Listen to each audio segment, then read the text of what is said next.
Alaska in the village of Old Harbor.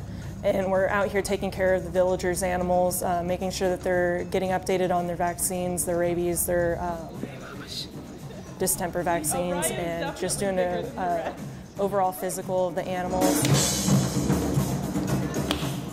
And then we're also doing a surveillance of heartworm and tick-borne diseases, just because they don't get a whole lot of veterinary care up here. You sick?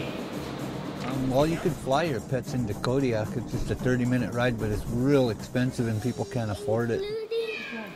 My $2 bills, I have 3. I've had an incident where the weather was bad and I couldn't get my animal out. And it was one of my labs and she was having problems. She was pregnant and I couldn't get her out due to weather, and she died on me with all her pups in her.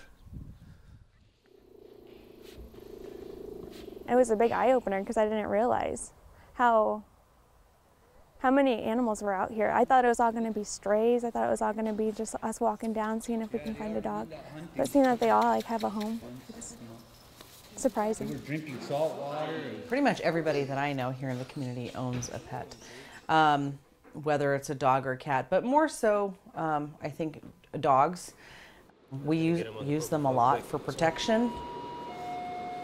Helps keep the bears out of town, keeps them away, lets us know when bears come around. Yes. Good boys. It's your brothers. We even had a client today say his cats go hunting with him, which is odd, but that's what it is here. And so I think they have a strong love for the animals here, especially because they're just off on their own.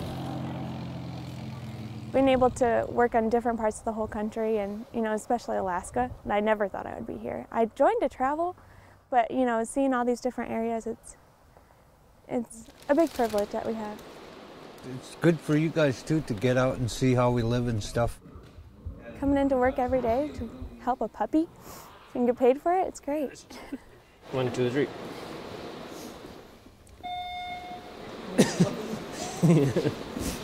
We'll be as gentle as we possibly can.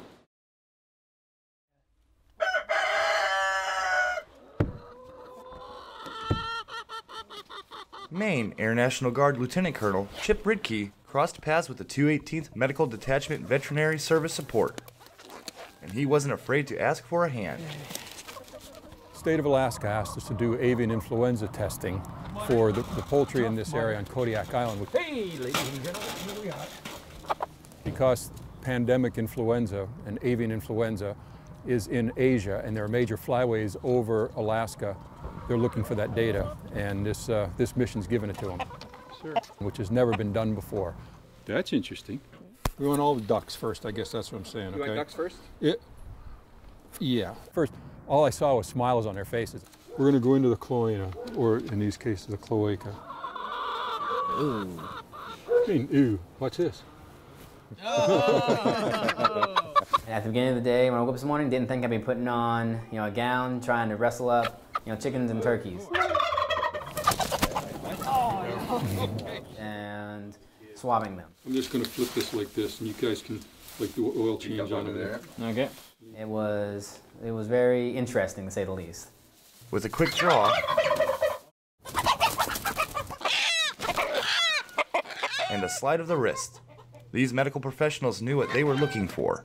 There are different types, some that affect just the birds themselves, but there are others that, of course, over the past few years, that also have public health risk. And so by knowing whether or not the birds are potentially reservoirs or carriers of those viruses is important. It's a really unique experience. Usually I'm with Air Force people or Guard people, Air Guard people. We can tap into the good of the Army, good of the Air Force, and we come up with a great product for the people that we're serving here in Alaska.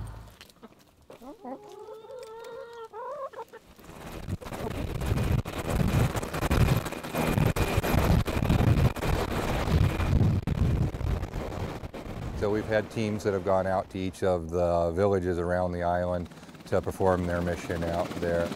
Traveling all over Kodiak, 218th Medical Detachment Veterinary Service Support personnel are treating hundreds of the island's furry residents. I have to grab a mask. A little unlike their usual mission. We're dealing with mostly contract working dogs or military working dogs. We don't get a whole lot of hands-on with civilian animals anymore.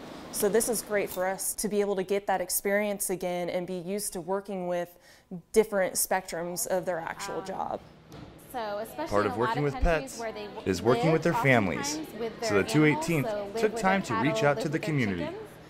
And we, in the outlying villages, saw a lot of instances where the children had had multiple cases where they had been bitten by dogs that weren't their own. So if it's a dog you don't know very well and you're feeding it, oftentimes the best thing to do is just kind of drop the food. Don't let it eat out of your hand, because you don't know if it's going to be gentle or if it's going to just rip your hand off with the treat. What about other But these veterinarians couldn't be doing all this good work without their team members. Yeah, they've been great. Honestly, I feel like, you know, I just do my part, which is figure out the drug dosages, and I can hand it off to them, and they'd have everything set up and ready to go for me. They're awesome. They're experienced, and I'm a little sad because I'm leaving the unit soon, so I won't get to work with them anymore. This is our last mission together, but I know they're going to go on and be great for someone else, and so that's awesome. We had 8 spays to do today, and we knocked them out so fast, you know, in half a day, just because we all worked together and we, you know, hey, give me this. Okay, someone just jumped up, got it for them, you know. It's all about communicating and working together. They've done a superb job, so I think that it's been rewarding. It means a lot to me to help people be happy and, and sometimes their animals are what makes them happy.